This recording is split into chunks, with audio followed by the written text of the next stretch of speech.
ঈদের পর সংসারে ফিরে আবারও সেই আগের রুটিন। সকালে ঠিকঠাকভাবে রাইসা বাবাকে নাস্তা দেওয়া, সেই সাথে দুপুরে রান্না করা। আবার আমি অনেকদিন বাসায় ছিলাম না, যেহেতু বাড়িতে যাওয়া হয়েছে। সব মিলিয়ে অনেক কাজ জমে গেছে। আজকে মনে হয় কাজ করতে করতে আমার দিন শেষ হবে। আসসালামু আলাইকুম, কেমন আছেন সবাই? এই তো গতকালকে তো আমরা আসলাম, এর পরের দিনে আবার হচ্ছে চলিতমান রুটিন শুরু হয়ে গেছে আমার। সকাল হলে উঠলাম, আর উঠে রাইসা বাবাকে কী নাস্তা দিব সেটাই এখানে বানাচ্ছিলাম। আজকে মোটেই ইচ্ছা করছিল না যে তাকে আমি নাস্তাটা দিব, তবে সে খুবই অসুস্থ হয়ে গেছে, গলা ব্যথা এবং হচ্ছে ঠান্ডা। তো যতই কষ্ট হোক না কেন সকালের নাস্তাটা দিতেই হবে, কারণ নাস্তা খেয়ে ওষুধ খেয়ে তারপরে তো যাবে, তা না হয় দেখা যাবে যে আরও বেশি অসুস্থ হয়ে যাবে। তো যাই হোক, এই তো আমি তাকে আজকে ডিম আর পাউরুটি এইভাবে ভেজে দিলাম খুব শর্টকাটে।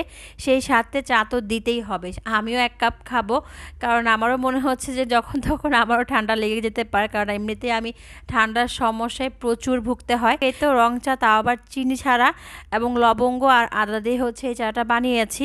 আর খুবই কম জালে আমি কিন্তু চাটা বানাই এবং কড়া করি না।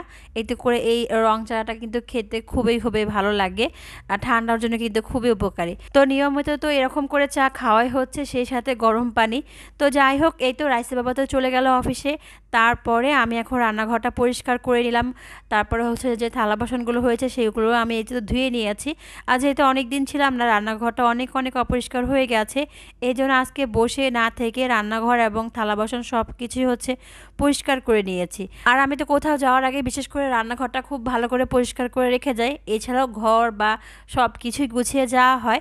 তাও কেন যেন আসার পর মানে পুরো বাসাটাই হচ্ছে অপরিষ্কার লাগে, সেই সাথে ধুলাবালি তো থাকবে। তো সেই কাজটাই করছিলাম, মানে পুরো ড্রয়িং রুম এবং ডাইনিং রুমের প্রত্যেকটা জায়গায় জায়গায় খুব ভালো করে হচ্ছে ক্লিন করে নিচ্ছি, যাতে করে কোনো রকম ধুলাবালি না থাকে। সেই সাথে 2টা রুমের হচ্ছে বেডশিটগুলো পাল্টিয়ে ফেলেছি, যেটা আমি সবসময় করি। আসার পর পরে হচ্ছে 2টা রুমের হচ্ছে চাদর পাল্টাবো, তারপরে টুকিটাকি কাপড় তো ধোয়াই হয়। আর এই কাজগুলো যতক্ষণ না করব ততক্ষণ দেখা যায় মনটাও হচ্ছে শান্তি লাগে না বা ভালোও লাগে না। তো এই তো কাজগুলো গুছিয়ে রাখার পর ভাবলাম যে রাইসাকে কিছু আম কেটে দিই। আর এই যে আম দেখেন, একেবারে ঝুড়ি ভরা, তাই না? মানে বাড়ি থেকে আসার 1-2 দিন আগে আমি অনলাইনে রাজশাহীর এই আম্রপালি অর্ডার করেছিলাম, যেটা কিনা গতকালকে আসছে। তো গতকালকে আর খোলা হয়নি, এই জন্য আজকে খুলে এখন গুছিয়ে সব রেখে দিব। আর রাজশাহীর আম আমি সবসময় পছন্দ করি, আর এটা হচ্ছে আম্রপালি। এখন পছন্দ না করে উপায় কি বলেন তো? আমার বাসায় তো প্রত্যেক বেলায় মানে রাতে বিশেষ করে খাওয়ার পরে আম থাকবেই থাকবে। আর আমার হচ্ছে আমের সিজনে আম, দুধ এবং ভাত, এটা কিন্তু মোটামুটি অনেকবারই খাওয়া হয়।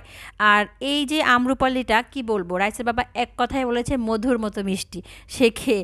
তো যাই হোক, এই যে আমি আমগুলো হচ্ছে আলাদা করলাম যেগুলো বেশি পেকে গেছে, আর রাইসেকেও দেখেন আমি কেটে দিয়েছি। আর কালারটা দেখেছেন, মাশাল্লাহ, একেবারেই হচ্ছে পিওর এবং মানে ভেজাল মুক্ত আর হচ্ছে কেমিক্যাল মুক্ত। যখন বাচ্চাদের মুখে এই ধরনের খাবারগুলো তুলে দেওয়া যায় আসলে খুব ভালো লাগে। আরেকটা মজার বিষয় কি জানেন, আম যখন কাটা হবে তারপরে সবাই খাওয়ার পরে এই যে আটিগুলো আছে না, এগুলো আমার কপালে জুটবে। আমার তো মনে হয় সবারই এমনটা হয়, তাই না?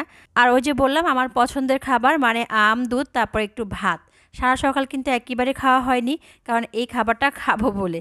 তো কার কার এরকম খাবার পছন্দ অবশ্যই কিন্তু জানাবেন। আর হ্যাঁ, যে পেজ থেকে আমি এই ফরমালিন মুক্ত আম্রপালিগুলো নিয়েছি, রাজশাহীর একেবারে পিওর আমগুলো নিয়েছি যে পেজ থেকে, সেই পেজের নামটা আজকে আমি কমেন্ট এবং ডিসক্রিপশন বক্সে দিয়ে দেবো।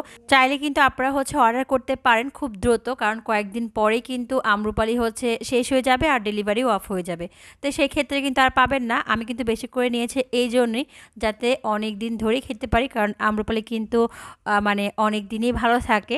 তো এই তো দেখেন, আমি এখানে হচ্ছে শাক রান্না করব, যে শাকগুলো আমি বাড়ি থেকে নিয়ে আসছিলাম, মানে ভাবি হচ্ছে কেটে বেছে দিয়েছিল, ভাবি আর মা সেগুলো সেদ্ধ করেও দিয়েছিল। তো সেইখান থেকে আজকে পুঁই শাকটা বের করে নিলাম, আর পুঁই শাক আজকে ভাজি করব। আর এইদিকে মাংসও বসিয়ে দিয়েছিলাম, মানে এই তো মাংসটা কিন্তু আগে বসানো হয়েছে, তো সেই জন্য কিন্তু খুব ভালো করে আমি কষিয়ে নিয়েছি।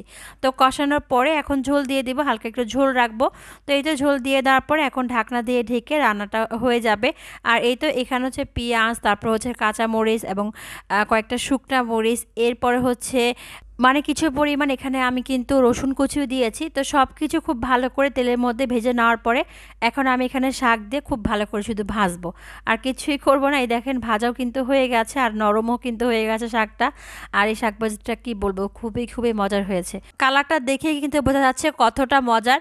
আর সেই সাথে এই যে গরুর মাংসটা দেখেন সেটাও কিন্তু খুব ভালো হয়েছে খেতে। আর আজকে যেহেতু কাজ করা হয়েছে ঘরের সেই ক্ষেত্রে দুপুরে আজকে রান্নাই করতে পারিনি। সন্ধ্যার পরে রান্নাগুলো করা হয়েছে। তো রাইসা বাবা আসার পরে হচ্ছে আমার রান্নাও হয়ে গেছে। তো গরম টেবিলে নিয়ে আসলাম। তো আজকের ব্লগটা এই পর্যন্তই। ভালো থাকবেন সবাই। আল্লাহ হাফেজ।